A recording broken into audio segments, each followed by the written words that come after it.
הרדיו הבינתחומי. בינתחומי. 106.2 FM. הרדיו הבינתחומי. הרדיו החינוכי של המרכז הבינתחומי. לכל ישראל. 106.2 FM. Terrorism's Global Impact. רעיונות מיוחדים למשתתפי הכנס הבינלאומי ה-11 של המכון למדיניות נגד טרור. Shalom and welcome to the IDC radio on 106.2 FM and 106.2fm.co.il on the internet. We are here for a special broadcast from the 11th World Summit on Counter-Terrorism held by the International Institute for Counter-Terrorism. I'm Edan Landau and I'm here with Dr. Marc Genest. Welcome. It's a pleasure to be here. Thank you. Forrest, you are the chairman, the chair of public diplomacy in the Strategic Policy Department at the Naval War College? Yes, I am. This is your first time here in Israel, or? Oh no, I've been here several times. Okay. Beautiful country. I look forward to coming here every time I come. You're going to be presenting at the workshop on countering maritime terrorism, new platforms for global jihadi terrorists. What will be discussed during that panel? Well, I'll be discussing the seams, what we call seams and gaps, in defending against maritime incursions, particularly by terrorists or armed groups. And one of the things that we try to talk about is that cooperation between the Navy, the Coast Guard, and then local police and who patrol the shore is very poorly coordinated for the most part. And that's where terrorists exploit those advantages. Where, you look at traditional navies are outward looking. They're looking for other navies to fight or to patrol and to guard against. They're looking toward what we call blue water navy, which is, the deep oceans and whatnot. And they are less concerned with what goes on in the littorals, the coastal areas. Whereas the Coast Guard generally has that function. But the gap between where the Navy ends and the Coast Guard begins is an area that can be exploited by terrorists. And then there's another gap between where the Coast Guard ends and the shore begins. And what I do is I use the 2008 Mumbai attacks. Okay. I'm sorry, 6 Mumbai attacks, in which Lashkar-e-Taiba, the Pakistani terrorist group was fighting for Kashmir, attacked the capital of India, Mumbai. And what happened there is they were able to exploit gaps and seams between the Navy, their Coast Guard, and their coastal police by literally hijacking an Indian fishing trawler. They killed the crew, held the captain hostage, and then they sailed into Indian waters in the trawler. And the Coast Guard just assumed it was just a traditional Indian trawler and didn't bother stopping the ship. And then they eventually killed the captain, and then using very small inflatable rafts, went on shore. And from that area, they carried out massive, killing of and terrorist attacks throughout the city of Mumbai. So that's one of the things that we're interested in, is looking at where those seams and gaps are and how to defend them more effectively. I see. Before I talking about terrorist attacks, we don't actually hear that much about terrorist attacks originating from sea or targeting naval targets. Is it really a threat? Oh, yes. Think about the U.S.A. Cole, for example, that was bombed literally with a raft filled with explosive devices while it was in port. What we see is Alqaeda and other terrorist organizations looking more toward the sea because, A, it's relatively cheap, B, it's a very effective means of transportation, and C, up until a decade ago, most major navies never really defended against small attacks because they didn't consider that a serious problem. Okay. What is, in your opinion, your personal opinion, the most vulnerable maritime targets, without actually stating too many, without giving them any ideas, but in general terms? Well, first, my views do not represent the United States government, the United States Navy, or anyone else besides myself. So I do not speak for any official capacity. any target that is what we call a soft target is vulnerable. On land, you look at, any institution that's not guarded well. You look at civilian populations.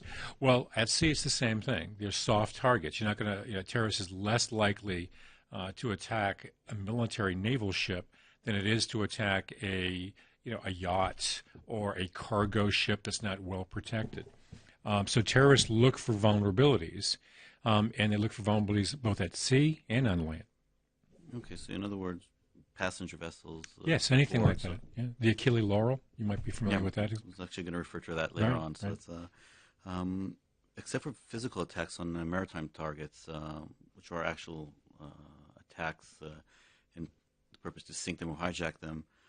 Are there any other threats that are posed by terrorists through maritime assets? Oh, sure. The idea of terrorism is to instill fear, right, and to create instability.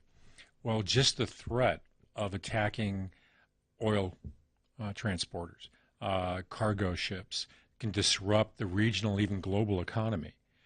So attacks on major shipping zones in the Straits of Malacca, on the Hormuz Strait, all of those areas where there are choke points where shipping is vulnerable, that's where terrorists are likely to look.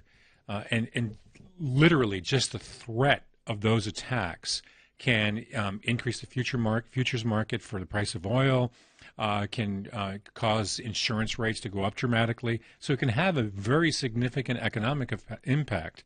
Even just the threat, not just the successful attack, but even a threat of it can have economic consequences. I understand. I'm also referring more maybe to the use of vessels to transport terrorists and arms.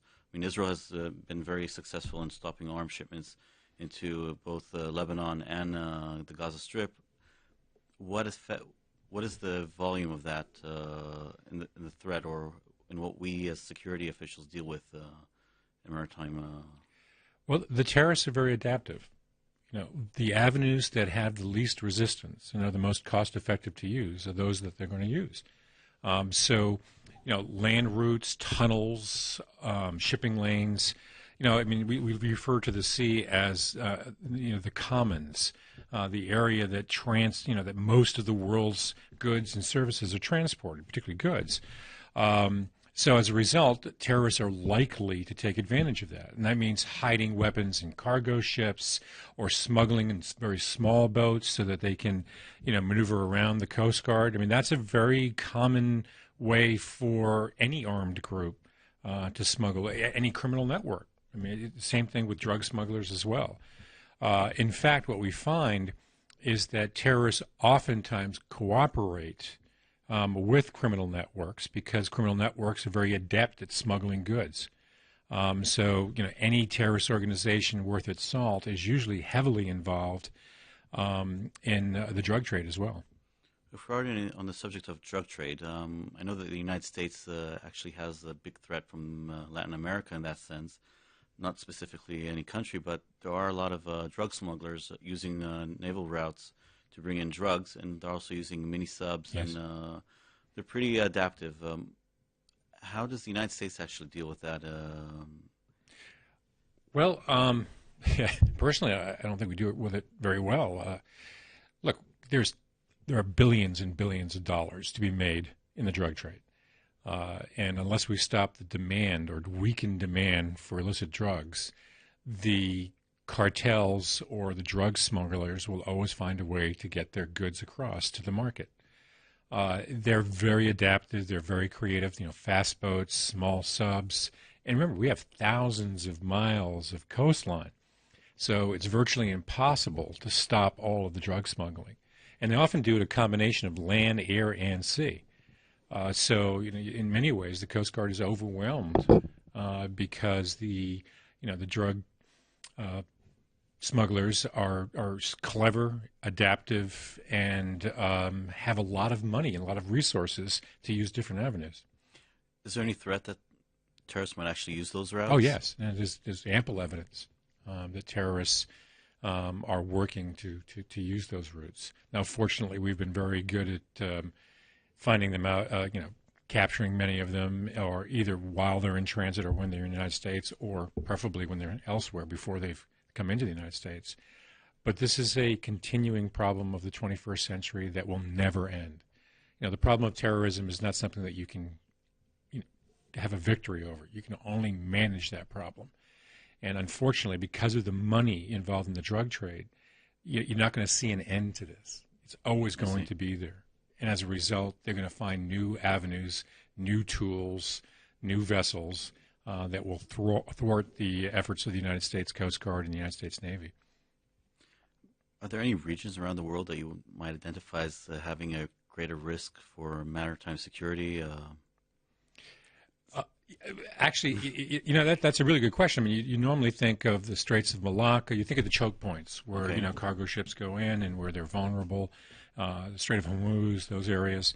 But let's face it, wherever there are criminals, they're going to look to the sea as a very efficient method of transporting goods and services. And as a result, it's a worldwide problem. I know Israel has a problem on the Mediterranean. Now, fortunately, you have a relatively small, compared to the United States, coastline to defend. But even Israel has a major problem in thwarting the trade of arms into the Gaza and whatnot. So you can imagine what it's like for large states like the United States that have thousands and thousands of miles of coastline. Do you think it's possible to basically seal off certain areas, if we look at the Strait of Gibraltar or the Suez Canal, Bab el-Mandeb, Straits of Hormuz? I mean, are those places that can actually be sealed off by terrorists and completely prevent traffic from going through? Well, theoretically, the Iranians. I mean, that this is the sticky wicket about what you do about Iran's proliferation of nuclear weapons. If we do want to stop them from developing a nuclear weapon, and we attack them, we know they have plans to sink cargo ships, to cause as much havoc in the Mediterranean and the Gulf as possible. That will affect markets. It is theoretically possible for them to close down the straits for a limited period of time. But I think the United States, Europe, and Israel, and other countries in the Gulf, in the region, in the Mediterranean region, will be able to open up the sea lanes. But again, it's the psychology of it. Even if they're able to do so for a short period of time, you can imagine what that does to global markets. Yes. So they don't have to. In order to succeed, they don't have to succeed for much. They just have to create enough havoc, create enough terror, enough fear to disrupt the marketplace. What involvement does Al-Qaeda have in the threats to maritime security? Growing. I'm always amazed at how uncreative Al-Qaeda is. I mean, it's funny because if you look at our enemy and you think, God, if you guys had your act together, you could really do a lot of damage. They've had success in more against air traffic. With the printers, the recent cargo plane attack that they did in I think it was a year ago. Exactly. It's amazing how they haven't gone into other avenues, and we have evidence that they're trying to, and we've thwarted several of their. They tried to attack the subways. We stopped that. Okay. They've gone over land routes, and we've been pretty successful there. But I mean, I'll wake up in the middle of the night thinking, well, if I were a member of Al-Qaeda, what could I do? And it's amazing how much harm they can cause. Fortunately, they're not that adept. The ultimate nightmare is if they get very good, skilled people who, can think creatively about how to attack in the maritime environment, and then we're really in trouble. Well, it's kind of surprising considering that most of them live next to the seaways, and they actually travel from one theater of jihad to another one through the sea. So it's well, choose your enemies wisely. Yes. Fortunately. Do you think that there's been an increase in threat during the past year by Al-Qaeda? Well, the thing is, and this is the long-term frightening thing.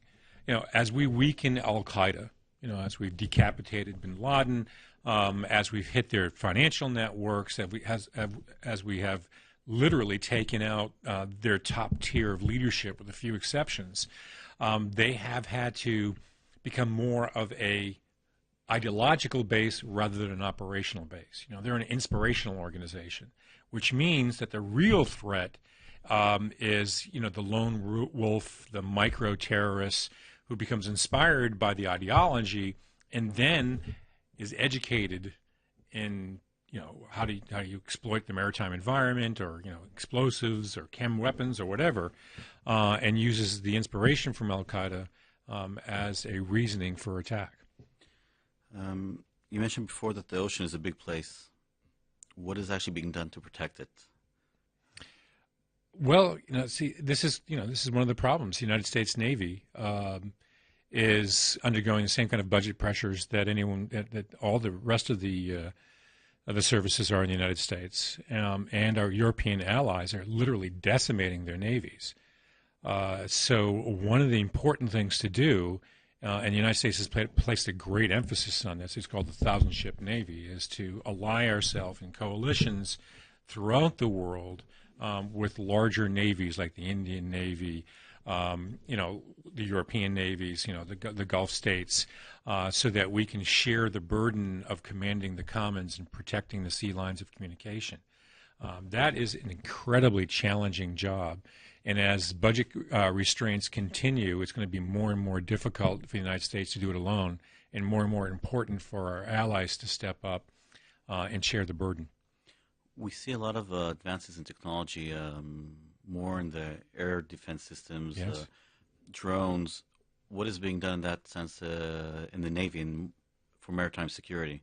I know that I think it's the Israeli air industries, they've actually developed some kind of drone ship to help with the coastal security, but what else is being done, and to what extent is it actually going to be the future of maritime security?